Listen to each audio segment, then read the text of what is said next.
The most disrespected person in America is the black woman. The most unprotected person in America is the black woman.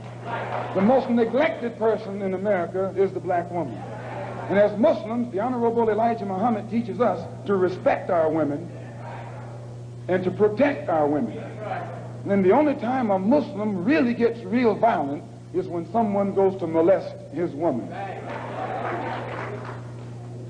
We will kill you for our woman. I'm making it plain, yes. We will kill you for our woman. We believe that if the white man will do whatever is necessary to see that his woman gets respect and protection, then you and I will never be recognized as men until we stand up like men and place the same penalty over the head of anyone who puts his filthy hands out to put in the direction of our women. The importance of healthy male and female relationships and black love. What are some... What's that? Huh? What's that? A 70s black exploitation movie? What the fuck is black love? Our kids playing cowboys and Indian. I'm sorry, finish read the rest of the book. The importance of healthy male and female relationships and black love. What are some solutions to restore the balance? Wow. Where do we start with that? It's a lot of layers. First thing that gotta happen, you know, it's a lot of layers, but the first thing that has to happen is men have to become men again. Wow. Men have to become men again. That's because, I mean, you know, we the provider and the protector, right? That's our gig, right? Provide and protect. But if we not doing that, then that means the hens are running the house. It's going to be sporadic. It's going to be crazy.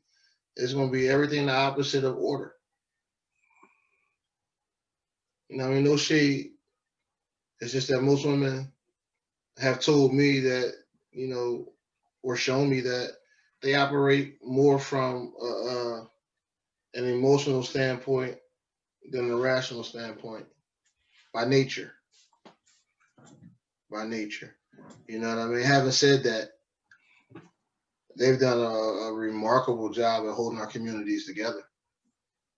You know, so that the apex emotion would be love, because they've done an outstanding job of keeping us a people in the absence of men. You know, that's the first thing that got to happen. The second thing that got to happen is women got to start being women again and stop being fucking men. You know what I'm saying? They got to, you know, there has to be a realignment. And somebody got to care about the kids, man. Somebody got to love the babies. My Pootie Tang say, the damies. Somebody got to love the damies. Shout out to you. They just let the kids raise themselves, man, and they out here running amok. Because they had no guidance, man. You know, they've been doing their own thing since they was 12.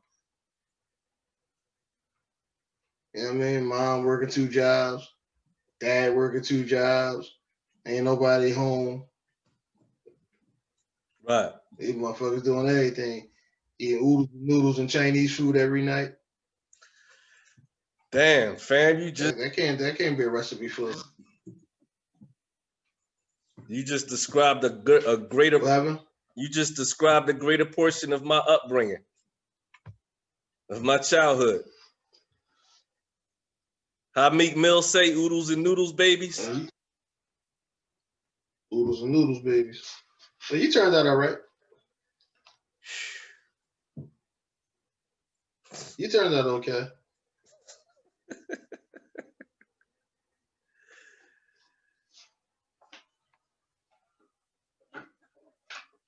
That's one hell of a question, bro. Need a whole panel discussion on that one. You know what I mean? The importance of healthy male-female relationships and Black love. Black love. Why is that topic always the one that kind of stumps us a little bit? Like, you know what I mean? Not as if we'll have Black love. Black love. Huh? Male and female relationships. It's not that we don't have anything to say, but it's just so many complexities that surround it. You know what I mean? Because I love women. That's why I struggle with it. I really love women a whole lot, man. And I don't want to alienate myself from my sisters with some of my viewpoints. You know, having said that, I think it's twofold. Having said, I think we definitely got to start having these conversations. We have to have the uncomfortable conversations with one another, because that's the only way you're going to know. That's the only way healing can be induced. You know, and I think somewhere in there it just becomes a tit for a tat. You know, instead of just, hearing what's being said, somewhere in there it just becomes, I know I am, but what are you? You know what I mean? And we get lost in that and no resolution is actually achieved because it's too emotionally charged. Which brings you back to men got to start being men again. Niggas ain't supposed to be all fucking emotional about everything. They out here, throwing hissy fits like chicks because chicks are telling them that they ain't men. Or another man is telling you that we need to create men.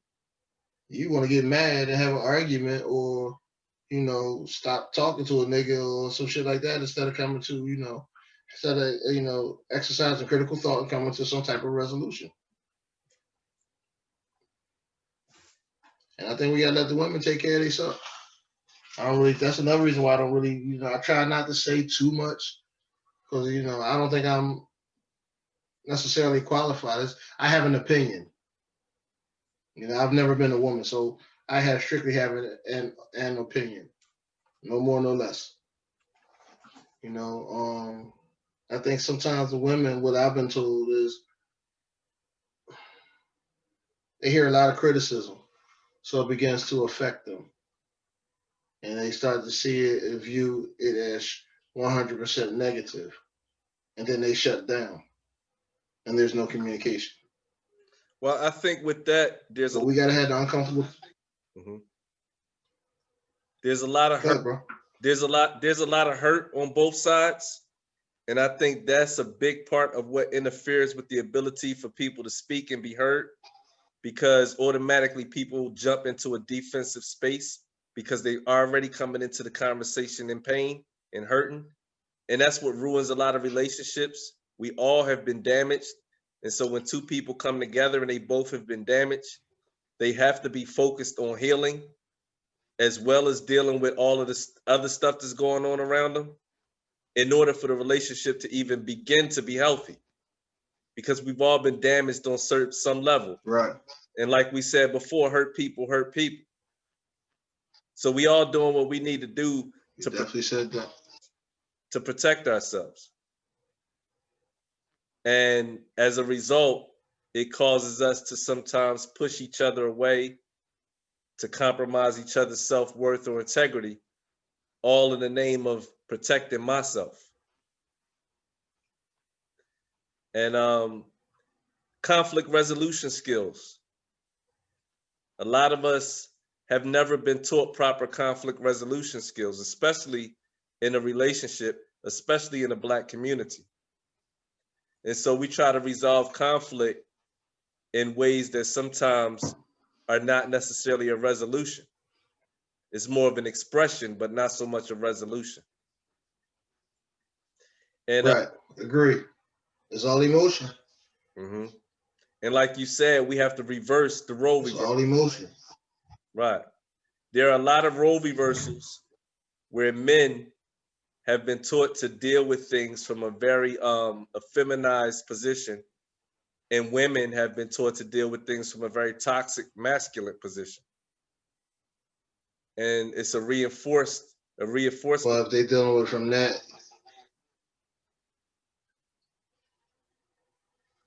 Yeah, I think it's toxic both ways. You know, because it's unnatural. It's not the way.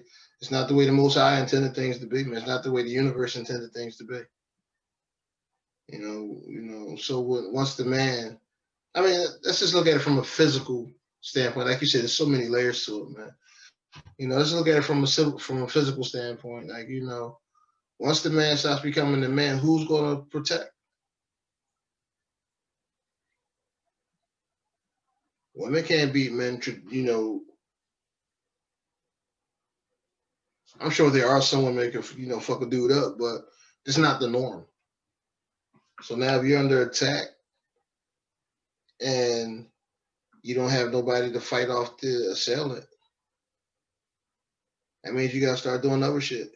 Well, a lot of our women don't. You know what I mean? Because they coming. A lot of our women don't even want. Some of our women, not all of them, of course, but some women I've come across, they don't even really want your protection. Theoretically, they may want it, but practically, they'll reject it if it doesn't necessarily come with a certain level of submission. Said a mouthful there. I don't think it's that they don't want your protection. They just want you to be more of an attack dog for them. There we go.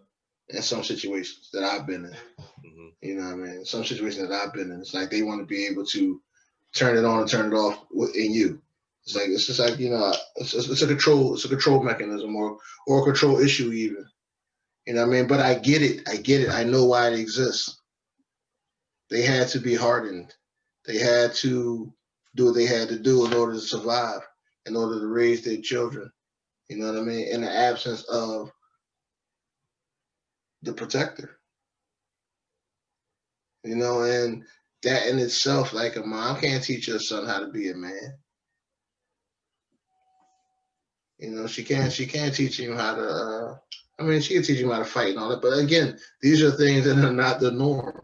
You understand what I'm saying?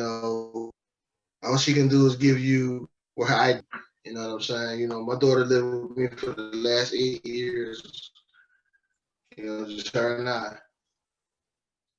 And that's the one fear that I always had was like things I just can't prepare her for. You know what I mean? I can tell you to encounter and go through and feel even that are going to be completely alien to me. I'm not going to even know what's happening when it's happening because I'm a guy, So it's not like I'm saying women can't raise their children. Of course they can. They've done it for over a century now. But if we're being completely honest, we got to look at the aftermath. We got to look at, the state that we're in now since that had to happen. And I keep going back to putting it on men because if men were men, then they wouldn't have had to be in the position that they're in. You know what I'm saying? The flip side of that is if women are creating men, that's why the men ain't men.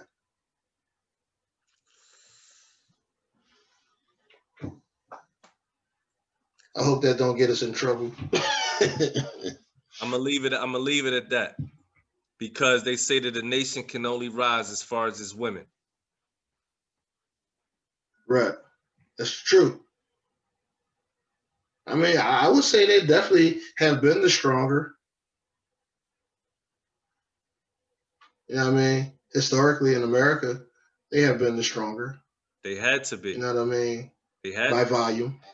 They had to. Exactly. Nothing. Listen, man. Nothing I say is intended to bring shade to any sisters I know. You know what I mean? But to say we got to be able to take their criticisms of us, they got to be able to take ours too. And then we can be strong. Once we get that bullshit out the way, how you feel, you know what I mean? Then we can start apexing, man. We can start building some shit. Cause now that I know how you feel, I definitely have to have your back now. You dig what I'm saying? And now that you know how I feel, you should want to have my back because we got the same common enemy. We got the same hurdles to overcome. We got to create a super race in a short time because this thing is changing fast, man. And if we don't catch up economically, we're gonna be left, man. We're gonna be done. You know what I'm saying?